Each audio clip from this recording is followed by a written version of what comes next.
shaitanir rajim. Bismillahir rahmanir rahim. Alhamdulillah godiya ta tabbata ga Allah ubangijin halittu mai kowa mai komai. Kamar yadda kuke gani ga mu a Abuja, ga yaran mu, ga Ruqayyah Muhammad Fema, ga Nafisa Abdullahi, ga Khadija Kashim Kalli. Mun zo minista na Federal Ministry of Education ya karrama mu saboda wannan winning da yara suka yi na 10th Eagle. Muna godiya kuma mun ji daɗi karramawa da minista na Federal Ministry of Education ya mana. Muna godiya a mai girma shugaban ƙasa His Excellency Bola Ahmed Tinubu. Muna ƙara godiya wa His Excellency Honorable Mai Malabu ni Ciro Mangujiba. Muna godiya da scholarship da duk wani gudumawa da duk wani tafiye-tafiye da yaran mu suka yi zuwa Ingila har suka ci wannan abin suka dawo.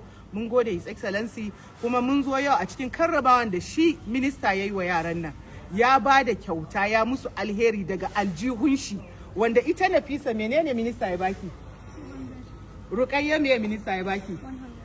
Khadija me minista ya baki? 100. To minista daga aljihunsa ba daga ministry ba daga federal government ba, ya ba wa Ruqayyah Muhammad Fema 100,000 kyauta, ya ba wa Nafisa 200,000 kyauta, ya ba wa Khadija Kashim Kalli 100,000 kyauta, sauran yara su ma akwai mai 200 akwai mai 100,000 daga aljihunsa ne. Alkhairi ne daga aljihunsa, daga jikinsa, kuma muna godiya da wannan alkhairin da ya yi saboda marena kaɗan ɓarawo ne. Mun gode Honorable Minister, mun gode His Excellency Honorable His Excellency Bola Ahmed Tinubu, mun gode His Excellency Honorable Mai Malabu ni Ciro Mangu.